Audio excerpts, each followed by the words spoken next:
Welcome to the Elk Talk Podcast with Randy Newberg and Corey Jacobson. Presented by the Rocky Mountain Elk Foundation.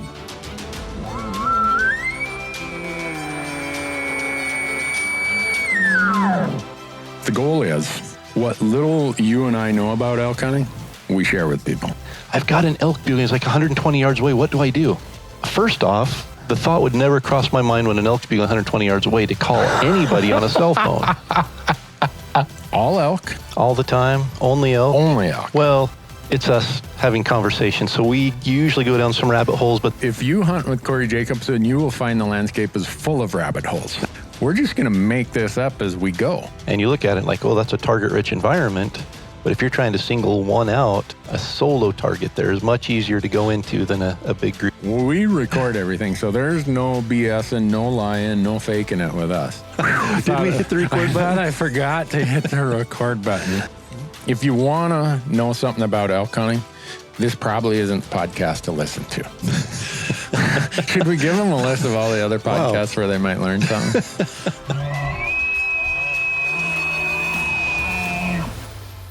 The Elk Talk Podcast is brought to you by the Rocky Mountain Elk Foundation, ensuring the future of elk, other wildlife, their habitat, and our hunting heritage. To become a member, go to rmef.org. The Elk Talk Podcast is also brought to you by Mountain Ops, making outdoor energy and performance nutrition to make you a stronger and healthier elk hunter. They have a full line of hunting-related supplements, including meal replacement shakes, multivitamins, pre-workout fuel, and post-workout recovery. And my favorite, their new performance protein bars that, by the way, are packed with 270 calories and 20 grams of protein, but contain less than 6 grams of sugar. Visit mountainops.com to learn more and to order, and be sure to use the promo code ELKTALK to save on your next order. The podcast is also brought to you by Gerber. Go to gerbergear.com and learn about the knives, the Vital, the Big Game Vital, the Gator Premium, all the things that we use when we're out in the woods, and not just knives, but also some really cool multi-tools that they have. And we have a promo code for Gerber as well. Just use the code ELKTALK to save 20% on your orders at gerbergear.com. And we are also brought to you by Rocky Mountain Hunting Calls. And Rocky Mountain Hunting Calls is the original designer and inventor of the pallet plate diaphragm that's completely changed the way elk calls are made and used. And to find out more and to order your elk calls, go to RockyMountainHuntingCalls.com or BuglingBull.com and use promo code ELKTALK, and you're going to save 15% on all of your elk calls and elk call accessories. The Elk Talk Podcast is also brought to you by GoHunt.com. Go to GoHunt.com and sign up for the Insider. The Insider is changing how hunts and hunting information are found. No doubt about that. Use promo code ELKTALK, and when you sign up for the Insider, you're going to get $50 of store credit, mad money, in their gear shop. Lastly, the University of Elk Hunting online course is a proud partner of the Elk Talk Podcast. And within the University of Elk Hunting online course, you're going to find nearly 60 chapters organized in 17 modules of elk hunting instruction aimed at making you a more successful elk hunter. From planning and e-scouting to calling strategies and packing, every imaginable elk hunting topic is included in the online course. And regardless of your previous elk hunting experience or success, I'm confident the University of Elk Hunting online course will make you a more confident, more successful elk hunter. Just visit elk101.com and use the promo code ELKTALK to save 20% when you sign up for a membership to the University of Elk Hunting online course. And with that, Corey, we are ready to get into it. Let's jump into it. Should we tell people where we're at and what we're doing? Where we're at, I think people that are here know where we're at. Well, I know, but a lot of people are going to listen to this. Later on, that's true. Yeah, we should probably tell them where we're at. We're in Park City at the Mountain Summit, brought to you by the Rocky Mountain Elk Foundation, Total Archery Challenge, all kinds of, there's a lot going on here. There's a lot going on here. I mean, we had a thunderstorm come through here the other night. I don't know if we can say this, but my uncle used to, I'm not going to say that. He had a name for a storm like that, but. So, You going to tell them the rules? You said that your voice is shot from yelling at me yesterday. It was. I couldn't get your attention. So if I do most of the talking, it's because Corey says his voice is shot. We'll just ask him to bugle, God Bless America or something. Can you do that with a bugle? You can do anything with a bugle. You brought your God Bless America call with you by Rocky Mountain Hunting Calls? We can probably figure something out if we needed to. All right. So here's how it works, folks. Right here underneath this black blanket, whatever it is, tablecloth, Gerber brought us knives, tools, hats, discount coupons, you name it. And anyone who comes up to this mic and asks a question, we'll answer the question. Corey will answer it by fact. I'll answer it just based with some anecdotal story. I know Corey said Randy's got a BS in what'd you say? Marital advice. He said he had a PhD in marital advice, and I said, I'm pretty sure you have a BS in marital advice. So. Same. And it's not a Bachelor of Science. All right. So anyhow, if any of you come up here, don't be bashful, and you ask a question, we'll pull the curtain off the box here, and you'll walk away with the new Gerber knife, the Randy Newberg Series elk hunting knife. So we got our first question coming here, I think, Corey. This is the one I did recover. Oh, he's holding up an arrow that he said he did recover. Yes. So that's good. Is that the only one you came back? The four that were yours, I didn't. All right. It was a joke from the other day. What's your question? My question is, so I turkey hunt and I elk hunt, and I'm trying to figure out what the, the similarities between the turkey calling and the elk calling is from the different types of calls that are made. So totally a question Randy's to you. Pointing to me here. So that is a Corey question for sure. Yeah, it's a great question. So I tell people who are turkey hunters to forget everything you know about turkey hunting if you're going to elk hunt, and that's especially true when it comes to calling. So with turkey, you're given short bursts of air on a turkey call on a diaphragm. And it's just that short, choppy. With an elk call, you want just opposite. You want smooth, rolling sounds. You don't want the breaks like you do in a turkey call. So with turkey, you're using more air volume and air pressure to control that. With the elk call on the diaphragm, you want to use more tongue pressure and less air pressure on it. So we actually did a elk summit a month ago? Yeah, about that. And there were a lot of people from the southeast that were turkey hunters, and they struggled more than any other demographic learning how to elk call. Now, are the calls the same or similar? Or they're not. So like a turkey call is usually going to be a double latex call, and the reason for that is because you get the slap of the latex and it makes that clean break on the sound. You don't want that clean break on a cow call. You want it to be really smooth and just roll over. So most good elk calls are going to be a single latex diaphragm. So there's differences for sure in the construction. Most turkey calls are probably going to be a little wider frame, whereas an elk call is probably going to be a little bit narrower on the frame. Well, thank you. That's been very informative. Yeah, you're welcome. And Gerber wants you to come up here, pick one of the knives, and grab a hat. So. Yes, sir. Randy. Yes.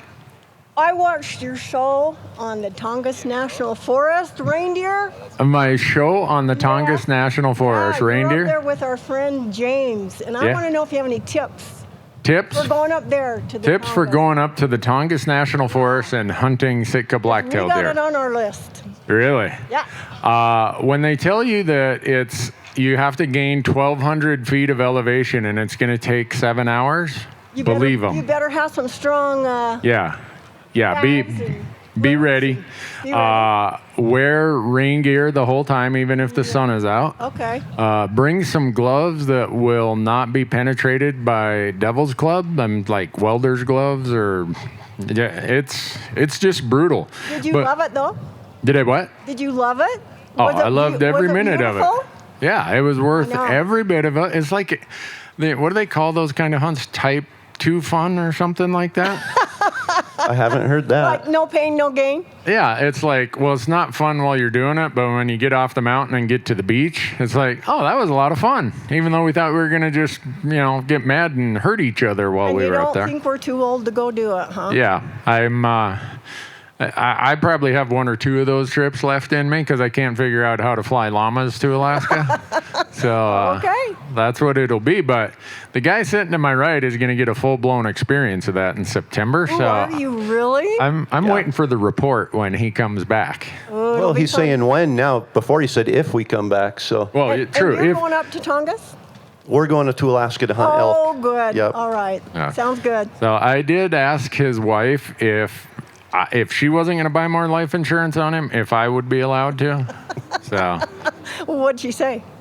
she just paused. She's like, he didn't tell me it was that difficult. Yeah, I left out the part about the brown bears and the wolves, Yeah. and the only being one transporter that'll actually fly to the island. And Yeah. yeah, Yep. Sounds good. Yeah. Yeah. We're going for sure. All right. Well, go do it. You'll enjoy it. Corey, when you asked them about, and the guy said, we know we can get up off the lake, and they had all those little maps or marks on the map. That's how far they made it last year. I know. So each year they crash like an extra 100 feet further. So no, he did say be prepared to call in a boat and hike to the ocean just in case we can't land or get back in there.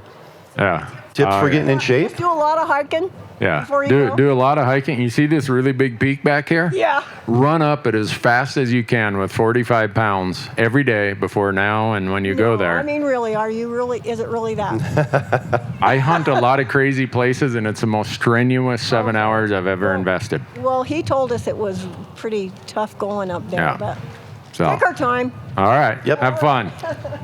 Hey, you want one of these knives or hats?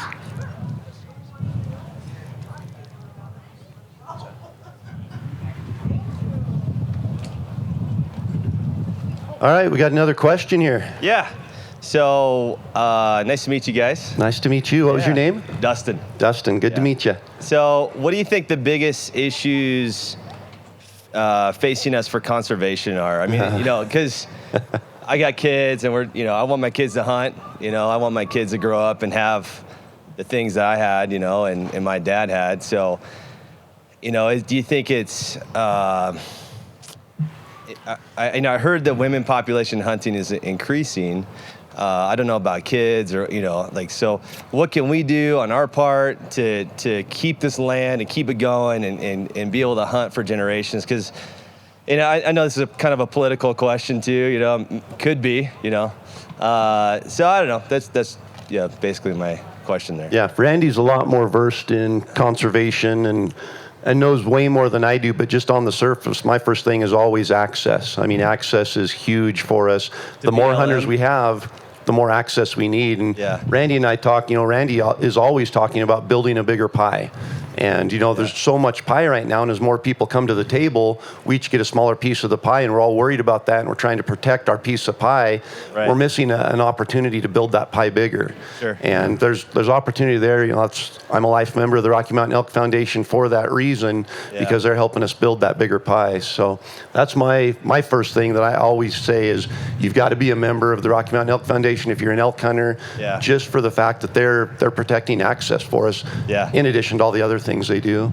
Sure. Yeah, I'll add to what Corey said there. We've really experienced some bubbles with COVID. A lot of people out in the woods, and what it has shown us is how we've maybe taken our eye off the ball a little bit on access, whether it was access to private land or access to public land, and now all these people who want to be out in the woods, whether they're hunting, hiking, fishing, it doesn't matter, it feels a lot more crowded because every year we lose hundreds of thousands of acres of accessible land, whether public or private. So over the last 20 years, say we're losing 400,000. That's 8 million acres we've lost. And it's, Corey said, he focuses on access, and that's what I focus on also, because if we don't have a place to go, the tag, the experience, we're not going to have it. And if the places we go are so crowded because we keep losing more access, the future for those who would be interested in following, like you mentioned in your footsteps, It's just not the quality of the experience that they hope for. So access is never easy. It takes money. It takes a lot of hard work. And I think over the last 20 years, we're a country that's at 331 million people right now. In another less than 30 years, we're supposed to be, I think, pushing 400 million people. Where do all those people go to recreate? Colorado. I was going to say they must be coming to Montana, because right now you need, this summer in Montana, I mean, it's not even hunting season. It's so busy you almost got to bring your own rock to stand on. There's so many people there. And a lot of folks would say, well, then, we should quit promoting hunting. And I don't buy that. Corey mentioned that, do we go for the smaller pie, which is in the business school curriculum, they say those are scarcity thinkers. In other words, it's a scarce resource. We fight over it. And then the other theory in business school is abundance thinkers. In other words, let's make a bigger pie so that we all have something and we all are vested in it. And so I'm an abundance thinker. I've never been the scarcity thinker guy. So how do we create more access? How do we put more wildlife on the mountain or out on the prairie or fish in the stream, and approach it that way? And like Corey said, this group that sponsors this right now has added 1.3 million acres of new or improved public access. Rocky Mountain Elk Foundation has. So your money's going to do important stuff, and your volunteerism here with RMEF. So, a lot of people say, Randy, you're really a big fan of the Elk Foundation. I have been since 1989 when I became a member. And it's proven to work. And so as we get more people interested, or the country just grows more and more, we just got to work harder and harder for access. So do you think second question here. Do you think reintroducing elk to these East Coast states, is that the solution? Huge. That's huge solution. Because I see a lot of them in Colorado. You get a lot of those East Coast plates, which is what it is, But in my adult life, we have introduced elk to Missouri, to Arkansas, Kentucky, Tennessee, North Carolina, Virginia, West Virginia, Pennsylvania. They're getting record bulls out there, right? Yeah. That makes a difference. That creates advocates for the cause of wild places and wild things, because people can now go see it.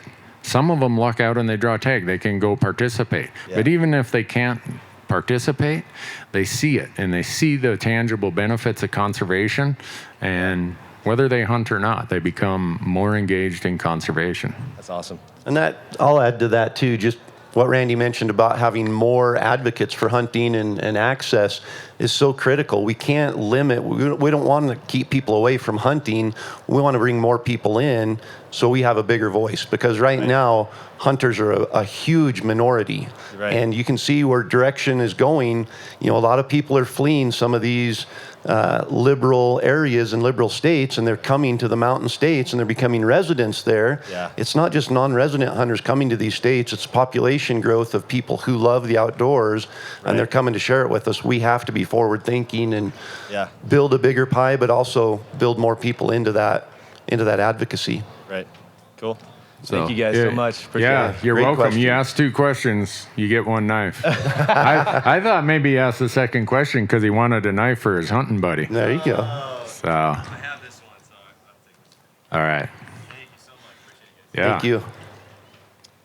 So I'm an adult onset hunter, and it's been my brother and I the last couple of years just going out and hunting, and we never had a father to help us, encourage us and coach us and mentor us. So this year, my son has drawn his first deer tag, and we're hoping to connect with that. Is there any fatherly advice that you could impart for me to help him and my other 3 kids?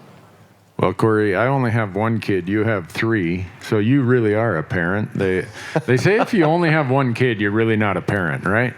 Because if you blame the kids, you blame the right one. They don't fight with each other, So I'll let Corey answer this in more detail, but my theory with my son was just make it fun, whatever it is. How old's your son? He's 16. 16. Yeah. So make it about him for sure. And it took me a little bit to adjust to that. My kids started hunting when they were 10. And I'm driven. I mean, I want to be successful. I want to push as hard as I can. And when you have a 10-year-old who's just not into it that day, you've got to make it about him. So there were days that we built snowmen along the hunting trail. We just stopped and rolled a snowball. There are days when he just wanted to stay at camp. And so you have to make it about them, make it enjoyable. Sure, the focus is hunting, but if they're done hunting for the day, don't push it, because that'll make it a negative experience for them. You want it to be positive. So bring lots of marshmallows and candy and videos, whatever it takes, but make sure they know they're hunting and spending time with their dad. And don't be afraid to give them the steering wheel once in a while as far as the planning and the what we're going to do today, because they might come up with an idea that you might think, oh, I don't know that I'd do that, but what the heck, it's, my kid's idea. And every once in a while that works out, and it makes them feel so vested in the process that you aren't just telling them, they thought of it. And this success or this encounter or this learning experience was them doing it. So when it's their hunt, let them have some planning and some control over how it unfolds. Plus, at age 16, that's about when they start thinking that you don't know anything. And so if you let them choose, they can't blame you for having a bad experience. So That's a good point. Well, thank you. Great question. Thank you. All right. Looks like we got someone right here. You say 16 is the age where you don't look. 10-year-old is starting to. I don't know much anymore. But I want to be that guy. I've heard you on many different podcasts and videos of bugle, and I've never seen you live. I want to see if I can get you to. Are you calling me out? Is that? And I want to hear some. You want Corey to bugle live, huh? Oh, I thought he was talking to you. Both? No one wants to hear me bugle live. I mean, if you want to hear me bugle live, just go down to the farm and listen to the pigs grunt. That'll be good enough for me. I make one heck of a good grouse call, though. I have a blue grouse call and I have a rough grouse call. Let's hear him.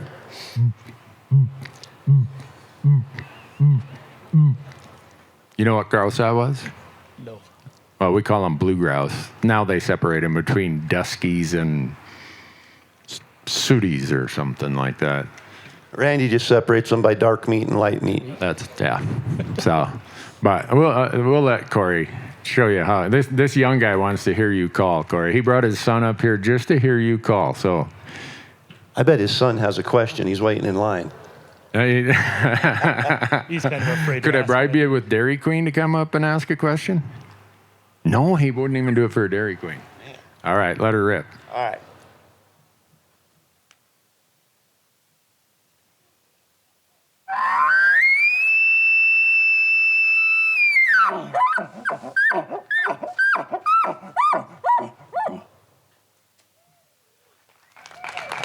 Thank you. Did you get your knife? Suffice to say, when we are out hunting together, Corey does the calling. That's because Randy's about 200 yards behind me looking for his arrows that he shot at grouse. Those elk will still be there. Those grouse, they have a tendency to disappear a lot quicker than a grouse. So, but. Hey, so first I want to thank you all for what you've done. And my question is, I'm a first-time hunter, and I just drew my first deer tag this year. What's your advice for, someone brand spanking new in hunting, and, how can I help build a bigger pie, as you describe it? Yeah, so archery or rifle deer tag? Muzzleloader, actually. Muzzleloader. Man, I had 3 guesses, and I still got it wrong. I guess my first thought would be go and have fun. You said this is your first time at it. Focus on making it fun. And then the basic principle of everything is learn as much as you can about the deer you're hunting at the time of year you're hunting them. So when is the season date? It's in October somewhere. October? Yeah. Okay. So if this is mule deer, I'm assuming in Utah, you don't have much for whitetail, if any here. This is going to be the pre-rut phase for deer. So in this October period, in the pre-rut, they're going to be harder to locate. They're going to be up higher. They're not going to be down with the does like they will be in November. They're probably going to be in their out of their bachelor groups where they were in the velvet, and now they've dispersed to just solo bucks. So you're looking for a little bit like the needle in the haystack. And I don't know if it's a limited entry tag that'll have low pressure or it'll have a lot of pressure, but best idea is get as far away from a road or trail or the hunting pressure as you can, because the bucks know where that is, especially in their pre-rut mode, and go there and know that they're just kind of hanging out, trying to build more fat reserves before the rut comes, and they're trying to stay away from people and other bucks. So that's like three minutes that's probably not worth anything, but my best effort. I think just add to that, be there at daylight and stay till dark, because that time of year they're not moving a lot. You probably aren't going to catch them middle of the day wandering like you will other times of the year. So be wherever you're going to be at daylight and have good glass, be patient, but know they aren't moving too much right then. All right, and I have one more question just when I'm up here. How can someone from me, just from a small town, help build a bigger pie and help hunting live on? Yeah. How small is your town? I don't know. Not super small. Like 500 people? 3,000? I have no idea. My hometown's 200 people. Not that small. Okay. Do you have a Dairy Queen? No. Yeah. No, I'm talking to him. Oh, him. Oh. No, I don't have a Dairy Queen. Okay, All so right. you're probably under 5,000 then. All right, yeah. But anyhow, you can volunteer, whether it's for, a scout group, 4-H, hunter ed instructor group, whatever it is. RMEF, the Rocky Mountain Elk Foundation, has committees all across. I think there's 16 chapters here in Utah.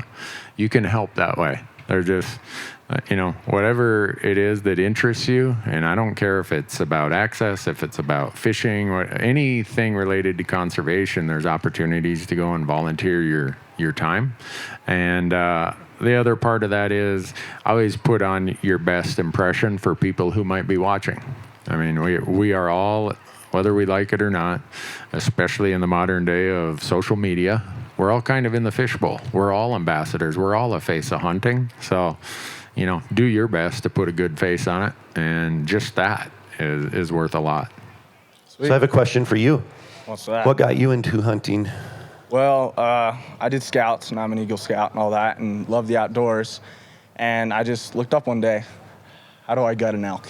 And I saw his gutless method on YouTube, and I'm like, that looks awesome. Very cool. Well, that's great. You might want to come up here and grab one of these Gerber knives that I use on the gutless method and a Gerber hat. Thank you so much. How old are you? 15? Yep. And you're already an Eagle Scout at 15? Holy. When you were 13, you were, oh my God, this guy's going to be president someday, Corey. Exactly. Thank you so much. Hello. Howdy. Can you come a little closer? There. Is that all right? Yeah. That's great. First question is for Corey. I'm first-time archery, and I'm just wondering if there's any advice or anything that you say to yourself right before, like, chaos of the moment and things are going crazy, the elk's going crazy, and your heart's going crazy. Like, what do you say to calm yourself down? Man, I haven't found the solution. I hope I never do. That's, but I think it is important to, as exciting as it is, the adrenaline rush and everything, when you pull the bow back, I found that just practicing all year, shooting a bunch of arrows, just to build that muscle memory, because I have literally seen people miss an elk at 8 yards. And you think you've got 36 inches of height there to hit, you've got 6 feet of length. How can you possibly miss at 6 or 8 yards? And I've seen it. I've seen 20-yard misses more times than I can count. So just having that muscle memory, so you're anchoring naturally, your fingers on the trigger, you're looking through the peep sight, that's going to be super important. So shoot your bow a ton. Other than that, just enjoy that moment. Breathe, don't hyperventilate. Okay, awesome, thank you. And then Randy, how was your wolf? How was my wolf? So those of you who watched the video, in Montana, where Corey and I live, we're allowed to hunt wolves. So I shot one, and I've always been interested in experimenting with anything I shoot. and everyone told me, oh, you can't eat them. They're full of disease, blah, blah, blah. So when I cooked it, it wasn't very good. The flavor was good, but they'd scared me so bad about disease that I put it in a sous vide for 3 or 4 hours at 170. You put it in a what? Sous vide. He cooked it to death. How do you spell that? I don't know. It starts with an S, and it's got a V in it and a D. It's a French thing. It cooks things. You cook it in water, hot water, in a bag. Well, by the time I got all done with that, it was like the inside of a golf ball. You ever take the cover off a golf ball? It's a big ball of rubber bands. Flavor was good. Everyone thought the flavor was good, but when my crew came to work the next morning, they're all holding their jaw like, man, my jaw hurts this morning, because they were chewing on that rubbery thing. So a good friend of mine, Corey Pearsall, who works at a company called Birch Barrel, said, hey, can I have the other half of that wolf before you destroy it again? So there was a great big event in Missoula, Montana that I went to, and Corey cooked it. And he's like the Charlie Daniels of the open fire flame. And it was fantastic. And it was an event like this, and there's all these people. It was announced that, hey, if you want to come and eat some of Randy's wolf, show up here. And people came, and their first little thing was they'd take one little strip, something less than a bird would eat, and they put it in their mouth, and they're like, huh. And they grabbed a bigger strip, and then they're like, can I get one of those tacos over there? I know some would say this is a pretty low bar, but the flavor was far better than any of the spring bears that I eat. Nice. So if I shoot a wolf again, the whole thing's coming out with me. I'm eating those things, and you could talk to any of those people that day. I know Corey's just probably looking at me like, I told you that guy wasn't right, but I mean, I eat muskrats, I eat beaver. I do a lot of trapping, and I eat that stuff. It just it explains a lot. I had to ask because my husband and I have deer and a wolf tag for Idaho. So, I would try it. We put a YouTube video out there of how Corey cooked it. So. Look at how Corey cooked it, not how Randy, and not this Corey Pearsall. Don't follow my path of how I cooked it. So, okay. But it actually has quite a bit of flavor. Wonderful. Thank you guys so much for everything you guys do. Yeah. Appreciate the videos. Thank you. So I'm also an adult onset hunter, so this is my third elk season, trying to seal the deal. I got a cow elk tag for not too far away from here, actually. Is there a role for calls, calf calls, cow calls at all for cow elk that late this season? So what season are we talking? Like December 20th. December? Yeah. I would take the calls more of just a cow call. They aren't going to respond to it. You aren't going to be calling them in that time of year. But if you happen to bump them and they take off running, you can settle them down enough to get a shot. So I'd definitely have the calls. And I wouldn't just hike and blow the calls looking for a bugle or looking for cows to respond or come in. But if you bump something, if you need them to stand still for a shot, or if you need them to move so you can get a shot, calls, they're a vocal animal, and they're gonna be curious about, okay, what's going on up there? A cow just called. They might step out in the open to get a better look. So definitely I'd have a cow call with me. Okay, awesome. Appreciate it. Thank you so much. Thank you. Appreciate all y'all do. Thank you. All right. I like your shirt. Yeah, Thank you trophy husband. Have you seen my wife? Yeah, trophy wife. I like that. We were asked if we were newlyweds. You're what? We were asked if we were newlyweds. Are you? No, it's been 7 years. 7 years? Oh. You're just getting the rules sorted out then. I guess See, so. I told you there was going to be some marriage advice there. And I'll warn you right now. Well, go ahead. What's your question? So I've listened to and watched a lot of stuff, but this question's never been answered for me. Elk hunting's full of ups and downs. There's a lot of excitement. There's a lot of disappointment. I suffer from anxiety and depression, and being out for 9 days is going to be pretty hard this season. You guys ever seen anything like that? Or, some of your hunting buddies that deal with the same thing? Any advice, I guess? I can't say that I have, but for me, I have these days where I kind of have it. I'm down. I had great expectations that it was going to unfold this way or it was going to unfold that way, and it doesn't, or something goes wrong, or I made a mistake. For me, it's about trying to get up every day and realizing how lucky I am. I live in the greatest country in the world, and I get to wake up, and even if I only got one hunt a year, this is a pretty special thing that I get to do. So I struggle with keeping my mind focused on the positives, and I find if I can find little bits and pieces of what that is, I look back and on day 3, wow, I got one, or day 5, or whatever it is. So I can't speak to it, in the precise sense, but just the way my ups and downs go over the course of a season, over the course of a hunt, even over the course of a day. I got little routines I do to kind of get me out of a funk if I'm in one. So. What is that? My crew would, they would say I pick on them. No, not really. Usually I go for a short hike.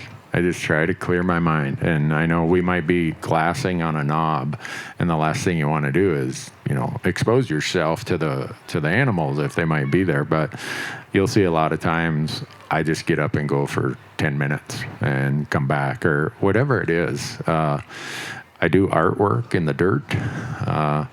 One time I finally caught up with Corey. I picked up my dirt art from him. We were in New Mexico, and it was a brutal hunt. And when I got up to Corey in the dirt, he'd laid out sticks that says, "I hate elk."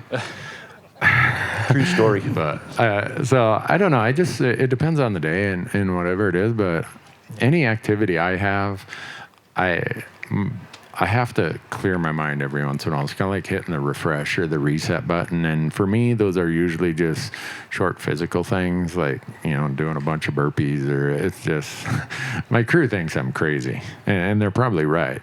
But some of those things they see me doing are to get my mind back to where I want to be. So, and I'll add, because I have seen that quite a bit, and hunting is difficult. I mean, there are way more downs than ups. I think the important thing is to keep realistic expectations.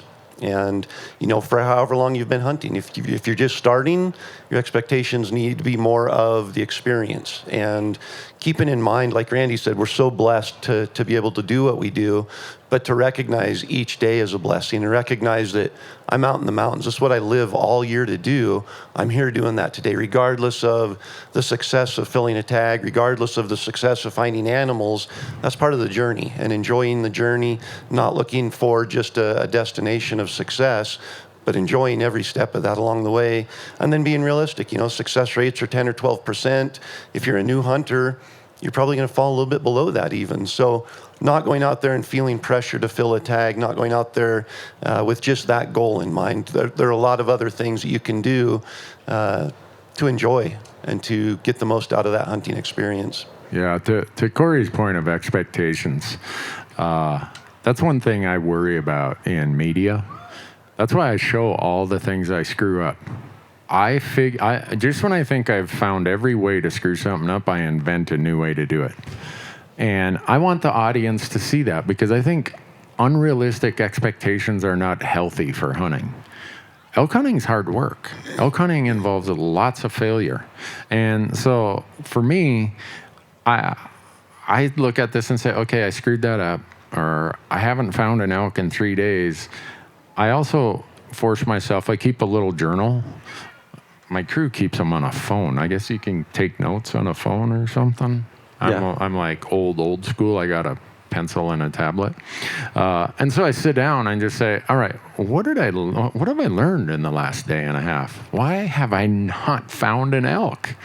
And so that, just going through that exercise helps me clear my head a little bit, forces me to understand that, hey, like Corey said, success rates are 10, 12, 15%.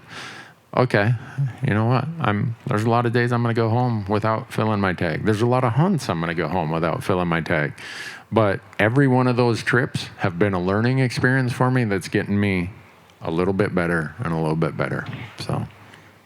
And don't be afraid to take an evening off. You know, if you're physically exhausted, mentally you're going to be tired, and it's going to wear on you. If your body is saying I can't go anymore, but your mind's trying to make you, pretty soon you're going to beat yourself up and say, come on, I can't do this. Take an evening off. Take a morning off and sleep in. Drive into town and get a milkshake. I mean, whatever it is, just don't push so hard that you have an unenjoyable experience. Thanks, guys. Yeah, you're thank welcome. you. Seeing his shirt that says Trophy Husband, the other day before I left town, my wife is a big Dwight Yoakam fan, and he has a song called Home for Sale. And my wife was singing Husband for Sale. I don't know. When I get home on Sunday night, I'm not sure what the deal's going to be. But seeing that Trophy Husband shirt made me think of that. I don't know that I'm much of a trophy to sell. I was going to say, has your wife ever bought you a shirt that says Trophy Husband? No. She reminds me. So this is getting into marital advice. Again, all you guys, you women will nod your head when I say this. All you guys pay attention. So I worked in a sawmill while I was going to college. Don Bowman, good old boy. He was the millwright. Every morning he'd come over to the boiler room where I worked, and he'd have coffee with me. And one day he comes in, he says, hey, Randy, I hear you're getting married on Saturday. Yep, I am, Don. He said, well, I've worked with you for 3 years, and I've met her about 5 or 6 times. And I'm just going to give you a piece of advice. You don't bring anything to the table that she could not replace by noon tomorrow. So act accordingly. He was right. Anyhow, no charge for that advice. I like that, by the way. First of all, thank you guys for all you do. And to everybody else who's come up here with a question, great questions, really liked it. I got to give a big shout out to the young guy who's a muzzleloader. I'm a muzzleloader, primarily hunt with a reproduction 1820s trade gun flint lock. So I don't have a whole lot of success, but I have a whole lot of fun out trying. So my question for you, Randy, is I've seen a lot of your YouTube videos with, I think it's Jim Bechtel. Yeah. Yeah, great videos. Are you going to do any more hunts with him anytime soon? Yeah, he's coming to Montana this year. With his muzzleloaders? Jim does not go anywhere without his custom-made Hawken. Now I think it's he has to get it re-rifled because he shoots it so much. I think he's up to like a 58 caliber now. Awesome. But he's coming down.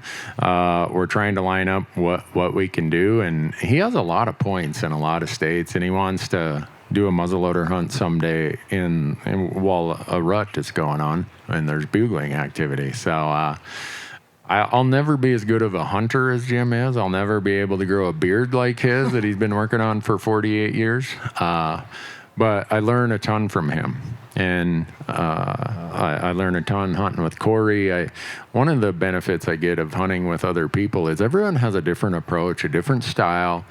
They use their hunting tools differently than I do. And it gets me out of my ruts. It causes me to think differently. And I would say hunting with Jim, who is a geologist, it's been one of the eye-opening things of my adult hunting life. So if you have a chance, come up to her later and ask her for a picture of her of this. My prairie dog hunting. She's with my muzzleloader. Yeah, she's hunting with a custom-made old smoke pole rifle that is. It looks like it's 5 feet long. It's only 3 feet. I think it's 36 or 38 inches long. But she hunts when everyone else is out there hunting prairie dogs with their long-range rifles. She's out there with her custom-made smoothbore. So I will say, my husband was the one who helped me build it from a kit. It'd still be sitting in pieces if he hadn't helped me put the kit together. But thank you for all you do. I love the muzzleloading episodes because you just don't see much about muzzleloading out there. You see a lot of archery, a lot of modern firearm, but for all of us muzzleloaders, thank you so much. You're welcome. All right, so first of all, thank you guys. Like everybody else said, your videos are a big part of the community, especially to a new hunter like myself. And I'm sure my wife thanks you too for letting me practice inside the house. My bugle's in my office, so thank you, babe, for putting on me while I'm yelling out like a crazy guy. So first of all, so I'm a new hunter. Like I said, I haven't drawn out an elk or deer tag yet. We're still been putting in, but my daughter and I go out quite often. and we just scout, and she's trying to get into bugling. So I guess, what's the best or easiest way to cut? She puts a diaphragm in, but it's just way too big. We've tried the calls. And do you recommend a way to start? She loves it, and she tries, and she can call and stuff like that. But I just want her to get a lot better and get that experience with me while we're out scouting. How would you say we start something like that? Yeah, how old is she? She's 8 years old. 8. So I started my kiddos at about 8 or 9 with diaphragms. Anything before that, it's pretty difficult. The most important thing is just the fit. If you're going to go diaphragm route, there's open reed cow calls that anybody can pick up and use pretty quickly. So that might be a route too, just so she's making elk noises and feels like she's making elk noises. But spending a little time, kids pick things up so quickly. Usually if they can hear it, they can mimic that sound. So just make sure she's, seeing a lot of cow elk sounds and bugles, and then give her the diaphragm, let her play with it.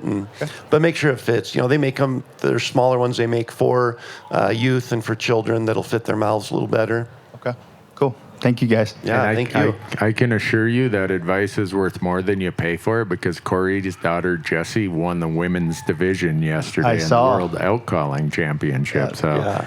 He knows what he's talking about. Thank you, guys. Grab your knife here. Don't be bashful, folks. Come on. We got a lot more knives to give away here. Yeah, great to meet you guys. Love your videos. Your YouTube channel is awesome. 2 questions I have. How's your friend Bo Beatty doing? And do you have a hunt set up with him this year? Thanks for asking. Bo's a fantastic guy. Corey and I got to spend last Friday with Bo. He's doing great. He's in remission. For those wondering who Bo Beatty is, he's the llama guy who we rent our llamas from. Fantastic hunter, fantastic person, and he's had 2 bouts now with cancer at the tender age of 34. And when we saw him last Friday, he had a big old Bo Beatty smile on his face. And he's looking forward to elk season. Yeah. Corey's got a special surprise that I think, is Bo going to be on your, well, I just let the cat out of the bag. Bo is going to be on Corey's Destination Elk Series this coming year. Bo's wife, Kirsten, we will be filming her in November on a Idaho late elk hunt. And then Bo drew a Colorado deer tag that we'll be filming. So you're going to see so many llamas in our content this year that we'll have a lot of fun. And Bo also, I drew a mountain goat tag in Montana, and when I texted him, I said, "You aren't going to believe this. I blew a mountain goat tag." He's like, "Well, let's bring 4 llamas and go do it." I'm like, "Yeah." And then last Friday when Corey and I were with him, he is up to, now we're bringing 10 llamas. I'm like, Bo Beatty's moving company is what it sounds like. We might be bringing recliners and who knows what. But so if you ever get a chance, anybody get a chance to rent llamas or go on a llama pack trip with someone who has really good llamas, like bred for packing and well trained, it'll change your mind on what you might be thinking about llamas. Great. Okay, thank you. Yeah. This year I got a limited entry elk hunt and a good unit during the rut, and I want to know what's the best way to find the big bulls during the rut. You might want to hide behind a chair or something. There's a lot of Utah hunters out here that are saying, "What?" That's awesome. So, and we've talked a little bit about expectations. I wouldn't go into it with a desire to shoot a trophy bull. I did that once, and it ruined the experience because it was a big letdown. So go into it knowing that there are big bulls there, and that's what you want, but enjoy that experience. If you see a little bull close, I'm not saying shoot it, but don't just turn and walk away from it because it's not a big bull. Learn from it, enjoy that, and just observe what it's doing. As far as finding big bulls, what's the time frame? Is it archery or rifle? It's early rifle, so early rifle, I think around September 17th. Yeah, so you're going to be right in the middle of the heat of the rut, which is awesome. So it's not going to be hard to find those big bulls. They're looking for cows.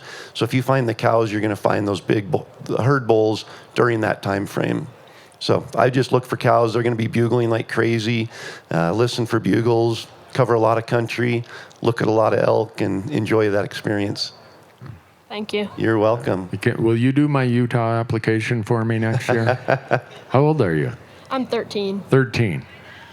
Darn. Early rifle elk tag in Utah. That is awesome. 13. Yeah. Man.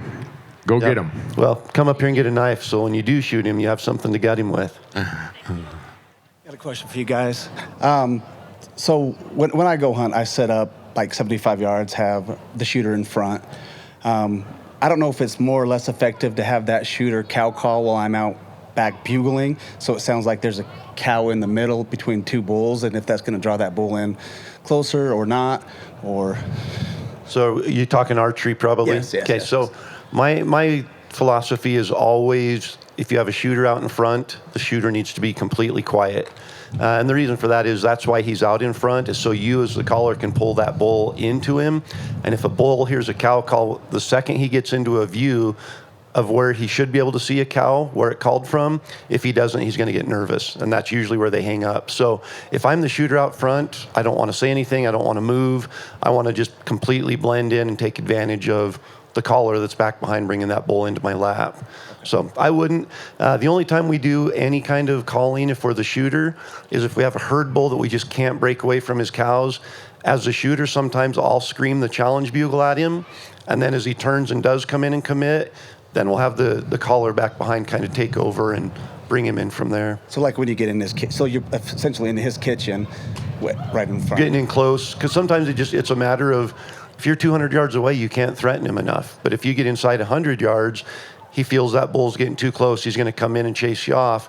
And now all of a sudden, if that bull is 50 yards down the hill from where he bugled last time, not necessarily uncommon, and he won't think anything of it. But if you're cow calling from one location and he hears where that's at, he's going to come in looking for a cow. Okay.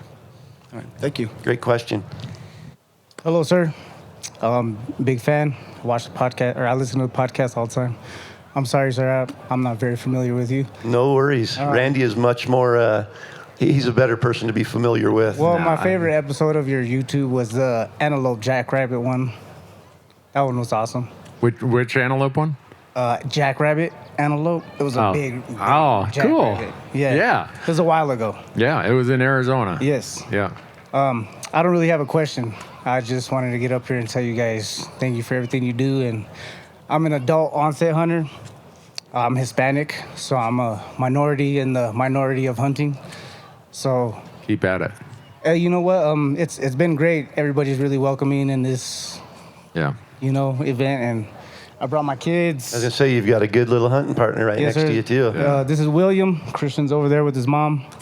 But we appreciate you guys, and thank you for everything you do. Yeah, thank you for being here. And I'm glad you like that jackrabbit antelope. If you ever go to Arizona and you get a chance, they have jackrabbit antelope. It's the largest antelope jackrabbit.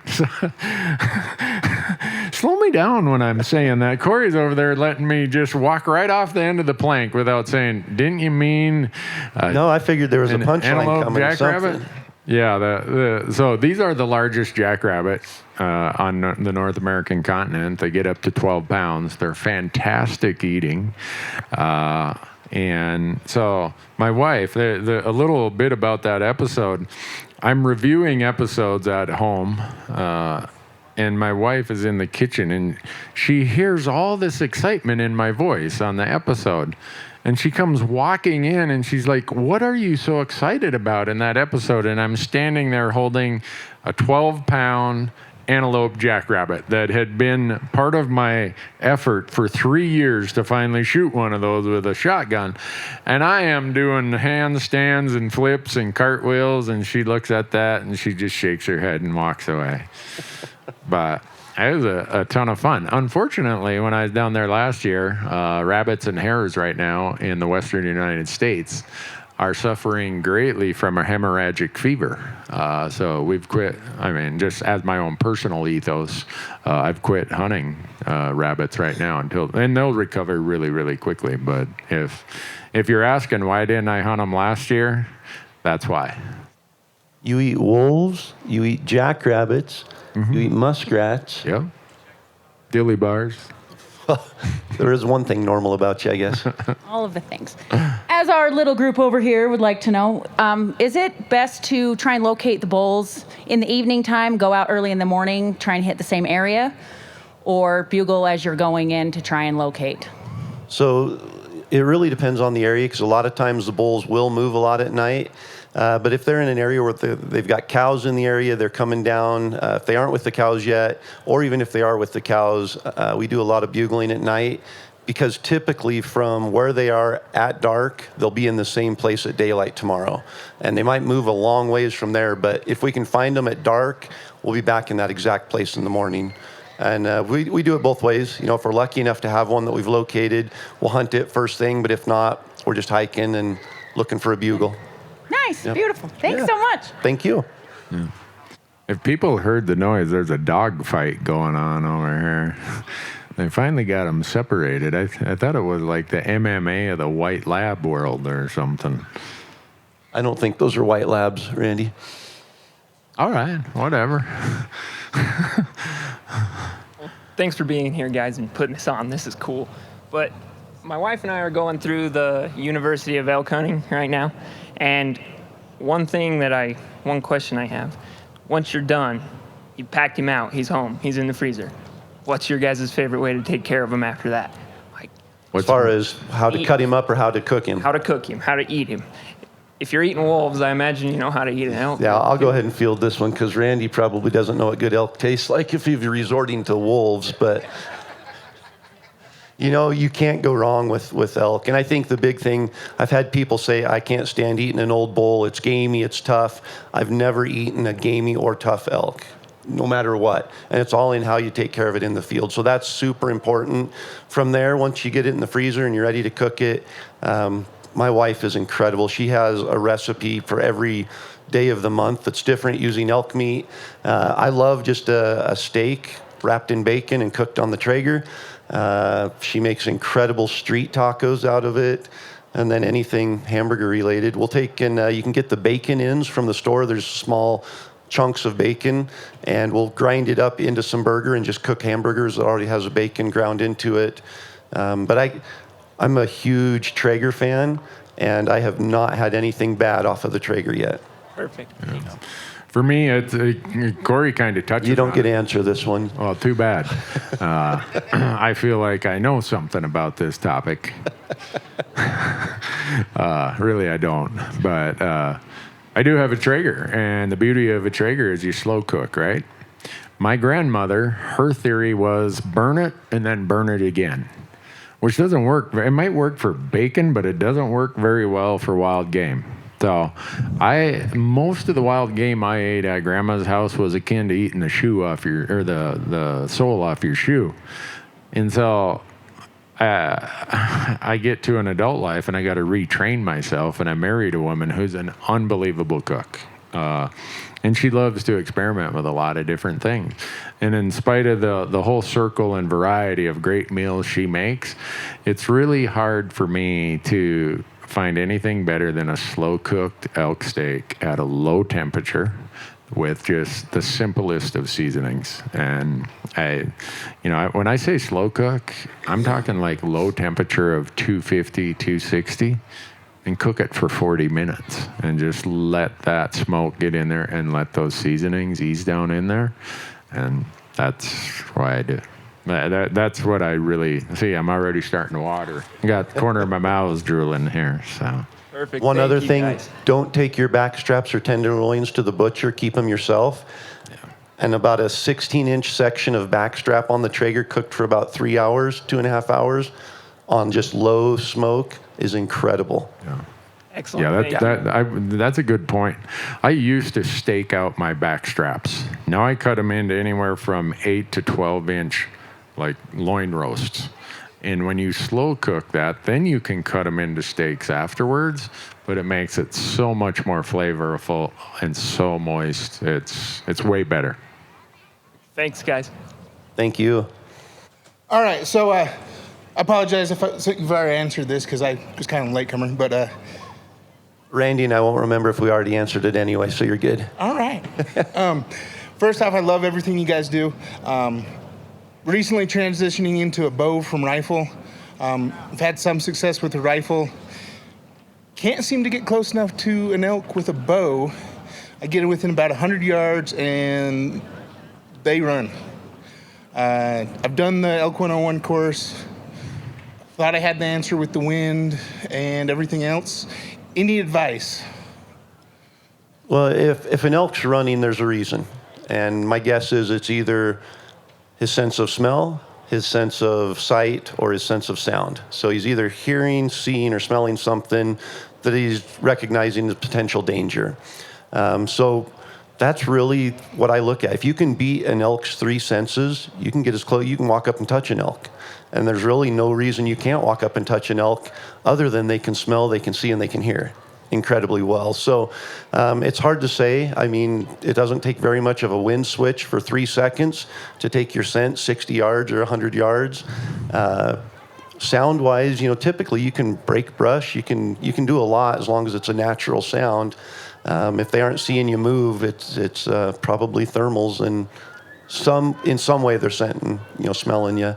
The other thing, are you calling to them during that time? I try, but I'm not you with a elk call, so No, I wasn't going to say maybe it's your calling that's scaring them off. I was just going to say, a lot of times a bull with cows will just keep some distance there. So if you're calling moving in, it's not uncommon for them to continue moving away from you. Okay.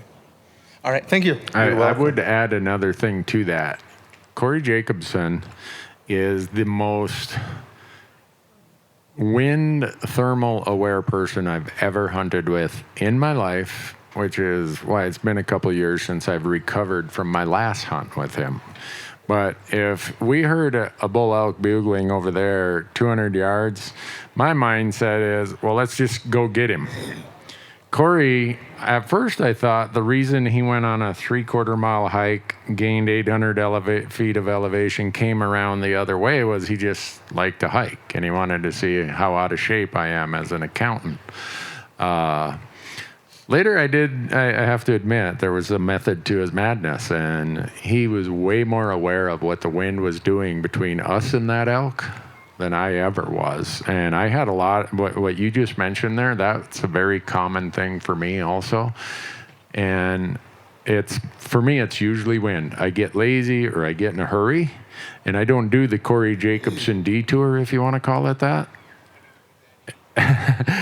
And so I that's what my most common reason is. And it wasn't until I started archery hunting with Corey that I came to understand how good an elk's nose is and how careful I was not compared to how careful he is. So, yeah, we were at Big Sky last week in the Total Archery Challenge, and we'd given away a trip for someone to join us there and shoot through peaks. And the winner had some great questions. Just we're walking along shooting, they were peppering me with questions. And we were looking down into a draw about 400 yards, and he said, if there's an elk in the bottom of that draw bugling and the wind's going down there, can he smell you? And I said, absolute. 400 yards. I've seen them from 1,000 yards lift their head and look clear up the mountain where we were with the wind coming down to them and take off running. So they can smell incredibly well. And he said, so how would you go and set up on that bull that's 400 yards straight below you? And like Randy said, I looked over, and about 800 yards away, there was a mountain that was probably 500 feet in elevation higher than what the elk was.